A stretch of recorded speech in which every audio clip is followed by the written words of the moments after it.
طلاق صرف 2 بار ہے، یعنی جب 2 دفعہ طلاق دے دی جائے تو پھر عورتوں کو یا تو بطریق شائستہ نکاح میں رہنے دینا ہے یا بھلائی کے ساتھ چھوڑ دینا۔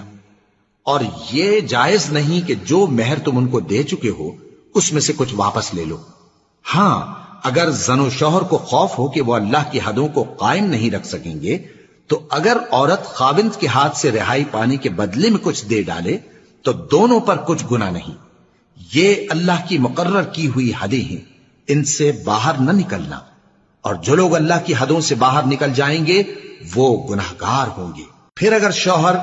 2 طلاقوں کے بعد تیسری طلاق عورت کو دے دے تو اس کے بعد جب تک عورت کسی دوسرے شخص سے نکاح نہ کر لے اس پہلے شوہر پر حلال نہ ہوگی۔ ہاں، اگر دوسرا خاوند بھی طلاق دے دے اور عورت اور پہلا خاوند پھر ایک دوسرے کی طرف رجوع کر لیں تو ان پر کچھ گناہ نہیں، بشرطے کہ دونوں یقین کریں کہ اللہ کی حدوں کو قائم رکھ سکیں گے، اور یہ اللہ کی حدیں ہیں، ان کو وہ ان لوگوں کے لیے بیان فرماتا ہے جو علم رکھتے ہیں۔ اور جب تم عورتوں کو 2 دفعہ طلاق دے چکو اور ان کی عدت پوری ہو جائے تو انہیں یا تو حسن سلوک سے نکاح میں رہنے دو یا بطریق شائستہ رخصت کر دو، اور اس نیت سے ان کو نکاح میں نہ رہنے دینا چاہیے کہ انہیں تکلیف دو اور ان پر زیادتی کرو، اور جو ایسا کرے گا وہ اپنا ہی نقصان کرے گا۔ اور اللہ کے احکام کو ہنسی اور کھیل نہ بناؤ،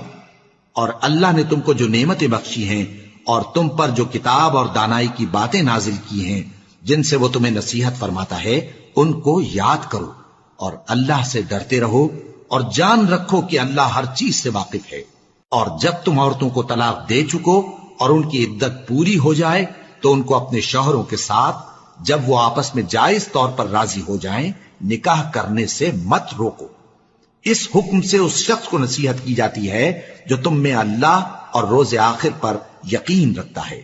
یہ تمہارے لیے نہایت خوب اور بہت پاکیزگی کی بات ہے، اور اللہ جانتا ہے اور تم نہیں جانتے۔